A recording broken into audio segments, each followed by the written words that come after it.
lineman for the county, and I drive the main road, searching in the sun for another overload. I hear you singing in the wire, I can hear you through the whine, and the Wichita lineman is still on the line.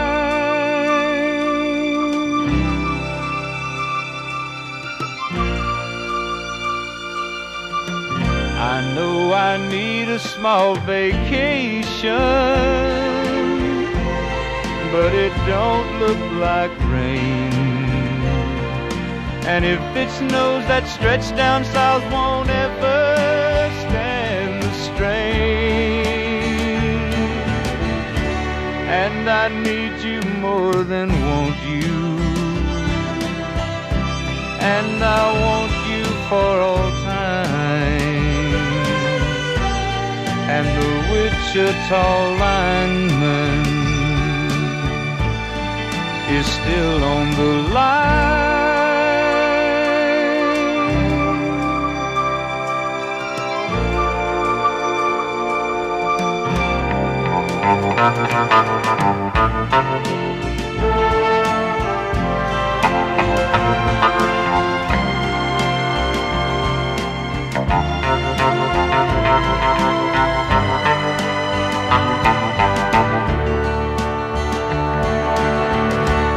And I need you more than want you, and I want you for all time. And the Wichita lineman is still on the line.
This song is called Alice's Restaurant. It's about Alice and the restaurant.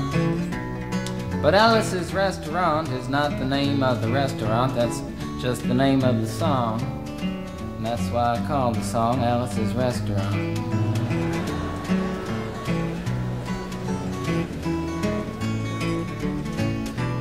You can get anything you want at Alice's Restaurant.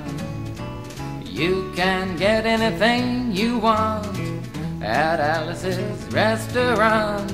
Walk right in, it's around the back, just a half a mile from the railroad track. And you can get anything you want at Alice's Restaurant.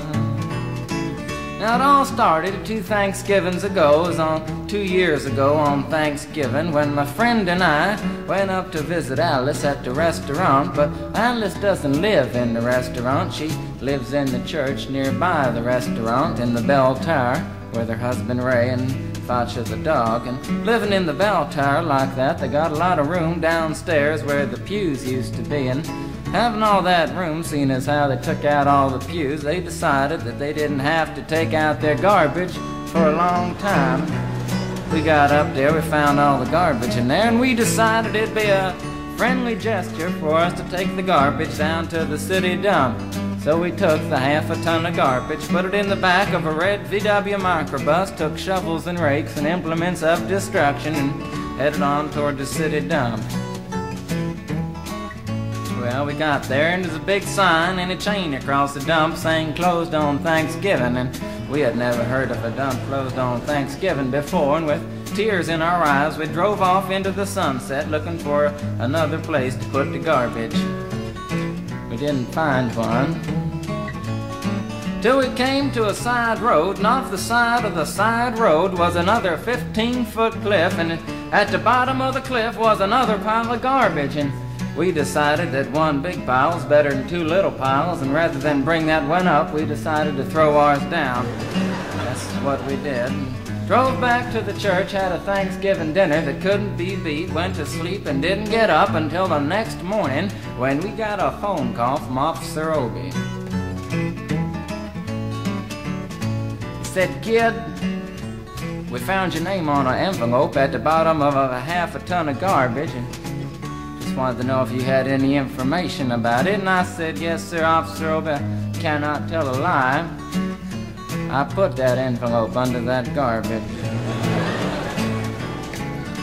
After speaking to Obie for about 45 minutes on the telephone, we finally arrived at the truth of the matter and said that we had to go down and pick up the garbage, and also had to go down and speak to him at the police officer station. So we got in the red VW microbus with the shovels and rakes and implements of destruction, and headed on toward the police officer station. Now, friends, there was only one or two things that Obie could have done at the police station, and the first was that he could have given us a medal for being so brave and honest on the telephone, which wasn't very likely, and we didn't expect it. Another thing was that he could have bawled us out and told us never to be seen driving garbage around the vicinity again, which is what we expected. But when we got to the police officer station, there was a third possibility that we hadn't even counted upon, and we was both immediately arrested, handcuffed. And I said, "Obie, I don't think I can pick up the garbage with these handcuffs on." He said, "Shut up, kid. Get in the back of the patrol car," and that's what we did, and sat in the back of the patrol car and drove to the, quote, "scene of the crime," unquote. I want to tell you about the town of Stockbridge, Massachusetts, where this happened. Here they got 3 stop signs, 2 police officers and 1 police car, but when we got to the scene of the crime, there was 5 police officers and 3 police cars, being the biggest crime of the last 50 years, and everybody wanted to get in the newspaper story about it. And they was using up all kinds of cop equipment that they had hanging around the police officer station. They was taking plaster, tire track, footprints, dog-smelling prints, and they took 27 8x10 color glossy photographs with circles and arrows and a paragraph on the back of each one explaining what each one was to be used as evidence against us. Took pictures of the approach, the getaway, the northwest corner, the southwest corner, and that's not to mention the aerial photography. After the ordeal, we went back to the jail. Obie said he was going to put us in the cell. Said, "Kid, I'm going to put you in the cell. I want your wallet and your belt." And I said, "Obie, I can understand you want my wallet so I don't have any money to spend in the cell, but what do you want my belt for?" And it said, "Kid, we don't want any hangings." I said, "Obie, did you think I was going to hang myself for littering?" Obie said he was making sure, and friends Obie was, because he took out the toilet seat so I couldn't hit myself over the head and drown. And he took out the toilet paper so I couldn't bend the bars, roll the toilet paper out the window, slide down the roll, and have an escape. Obie was making sure, and it was about 4 or 5 hours later that Alice, remember Alice? It's a song about Alice. Alice came by and with a few nasty words to Obie on the side, bailed us out of jail. We went back to the church, had another Thanksgiving dinner that couldn't be beat, and didn't get up until the next morning when we all had to go to court. We walked in, sat down. Obie came in with the 27 8x10 colored glossy pictures with the circles and arrows and a paragraph on the back each one. Sat down. Man came in, said, "All rise." We all stood up, and Obie stood up with the 27 8x10 colored glossy pictures, and the judge walked in, sat down with the seeing-eye dog, and he sat down. We sat down. Obie looked at the seeing-eye dog. And then at the 27 8x10 colored glossy pictures with the circles and arrows and a paragraph on the back of each one, and looked at the seeing-eye dog. And then at the 27 8x10 colored glossy pictures with the circles and arrows and a paragraph on the back of each one, and began to cry, because Obie came to the realization that it was a typical case of American blind justice and there wasn't nothing he could do about it. And the judge wasn't going to look at the 27 8x10 colored glossy pictures with the circles and arrows and a paragraph on the back of each one explaining what each one was to be used as evidence against us. And we was fined $50 and had to pick up the garbage in the snow, but that's not what I came to tell you about. Came to talk about the draft. We got a building down New York City, it's called Whitehall Street, where you walk in and you get injected, inspected, detected, infected, neglected, and selected. I went down to get my physical examination one day, and I walked in, I sat down, got good and drunk the night before, so I looked and felt my best when I went in that morning. Because I wanted to look like the all-American kid from New York City. I mean, I wanted to feel like I wanted to be the all-American kid from New York, and I walked in, sat down, I was hung down, brung down, hung up, and all kinds of mean, nasty, ugly things. And I walked in, I sat down, they gave me a piece of paper, said, "Kid, see the psychiatrist, room 604. And I went up there, I said, "Shrink, I want to kill." I mean, I want to kill. I want to see blood and gore and guts and veins in my teeth. Eat dead, burnt bodies. I mean, kill. Kill! Kill! Kill! And I started jumping up and down, yelling, "Kill! Kill!" And it started jumping up and down with me, and we was both jumping up and down, yelling, "Kill! Kill!" And the sergeant came over, pinned the medal on me, set me down the hall, said, "You're our boy." Didn't feel too good about it. Proceeded on down the hall, getting more injections, inspections, detections, neglections, and all kinds of stuff that they was doing to me at the thing there. And I was there for 2 hours, 3 hours, 4 hours. I was there for a long time, going through all kinds of mean, nasty, ugly things, and I was just having a tough time there. And they was inspecting, injecting every single part of me, and they wasn't leaving no part untouched. Proceeded through, and when I finally came to see the very last man, I walked in, sat down after a whole big thing there, and I walked up and said, "What do you want?" He said, "Kid, we only got one question. Have you ever been arrested?" And I proceeded to tell him the story of Alice's Restaurant Massacre with full orchestration and 5-part harmony and stuff like that, and then all the phenomena stopped me right there and said, "Kid, did you ever go to court?"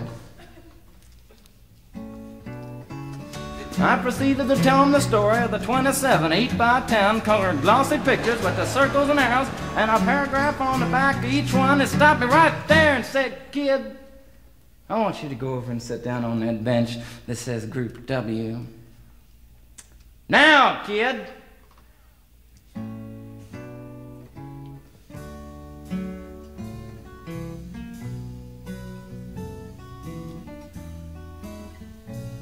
And I walked over to the bench there, and there's Group W's where they put you if you may not be moral enough to join the army after committing your special crime. And there was all kinds of mean, nasty, ugly-looking people on the bench there. There's mother rapers, father stabbers, father rapers sitting right there on the bench next to me, and they was mean and nasty and ugly and horrible and crime-fighting guys was sitting there on the bench. And the meanest, ugliest, nastiest one, the meanest father raper of them all, was coming over to me, and he was mean and ugly and nasty and horrible and all kinds of things. And he sat down next to me and said, "Kid, what'd you get?" I said, "I didn't get nothing. I had to pay $50 and pick up the garbage." He said, "What were you arrested for, kid?" And I said littering. And they all moved away from me on the bench there to carry on bawling all kinds of mean, nasty things till I said, and creating a nuisance. And they all came back, shook my hand, and we had a great time on the bench talking about crime, mother stabbing, father raping, all kinds of groovy things that we was talking about on the bench. And everything was fine. We were smoking cigarettes and all kinds of things until the sergeant came over.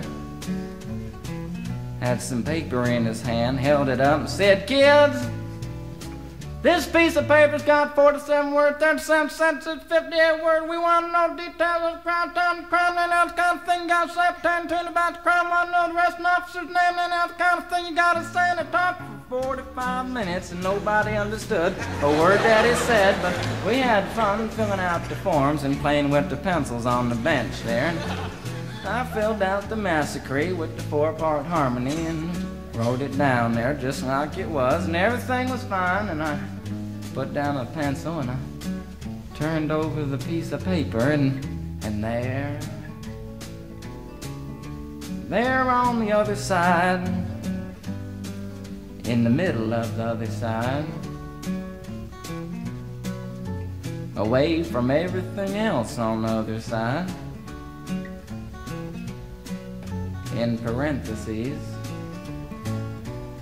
capital letters, quotated, read the following words: "Kid, have you rehabilitated yourself?" I went over to the sergeant and said, "Sergeant, you've got a lot of damn gall to ask me if I've rehabilitated myself. I'm sitting here on the bench. I'm sitting here on the Group W bench, 'cause you want to know if I'm moral enough to join the army, burn women, kids, houses, and villages after being a litter bug." He looked at me and said, "Kid, you don't like your kind. And we're gonna send your fingerprints off to Washington, and friends, somewhere in Washington, enshrined in some little folders, a study in black and white of my fingerprints. And the only reason I'm singing you the song now is because you may know somebody in a similar situation. Or you may be in a similar situation, and if you're in a situation like that, there's only one thing you can do, is walk into the shrink wherever you are. Just walk in and say, 'Shrink, you can get anything you want at Alice's restaurant,' and walk out. You know, if one person, just one person does it, they may think he's really sick and they won't take him. And if two people do it in harmony, they think they're both faggots and it won't take either of them. And if 3 people do it, can you imagine 3 people walking in, singing a bar, Alice's restaurant, and walking out? They may think it's an organization. And can you imagine 50 people a day? I said 50 people a day walking in, singing a bar, Alice's restaurant, and walking out. And friends, they may think it's a movement. And that's what it is. The Alice's Restaurant Anti-Massacre Movement. And all you gotta do to join is to sing it the next time it comes around on the guitar with feeling. So we'll wait till it comes around on the guitar here. Sing it when it does.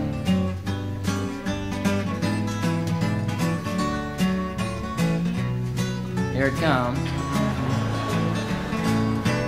You can get anything you want at Alice's restaurant. You can get anything you want at Alice's restaurant. Walk right in, it's around the back, just a half a mile from the railroad track. And you can get anything you want at Alice's restaurant. That was horrible. If you want to end war and stuff, you gotta sing loud.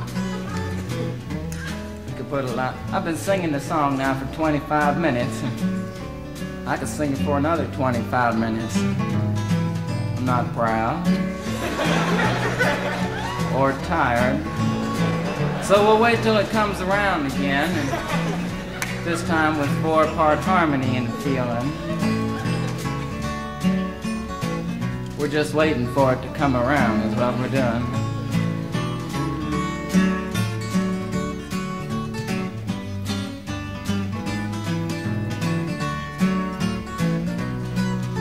Alright now.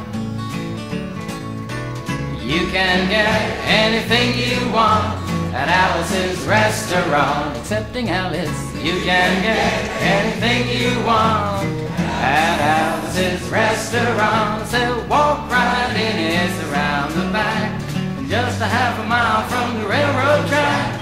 And you can get anything you want at Alice's restaurant. Da-da-da-da-da-da-da, at Alice's restaurant.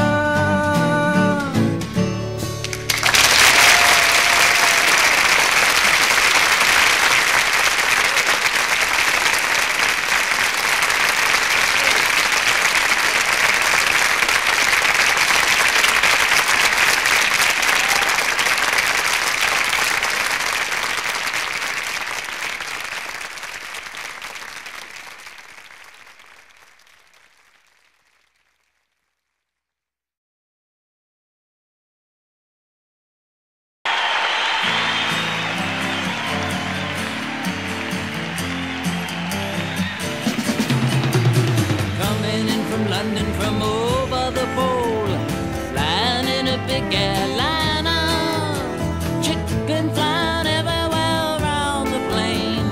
Could we ever feel much finer?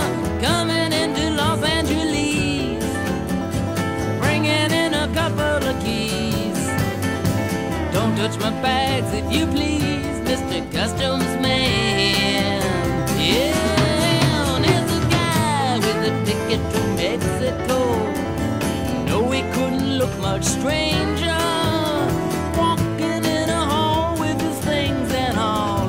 Smiling said he was the Lone Ranger, coming into Los Angeles, bringing in a couple of keys.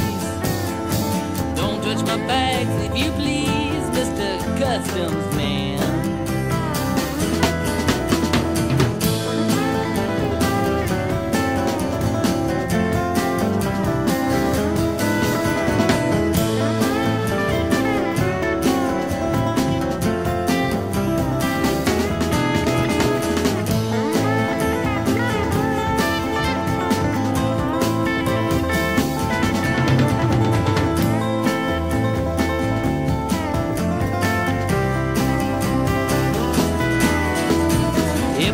Walking on the moving floor, tripping on the escalator.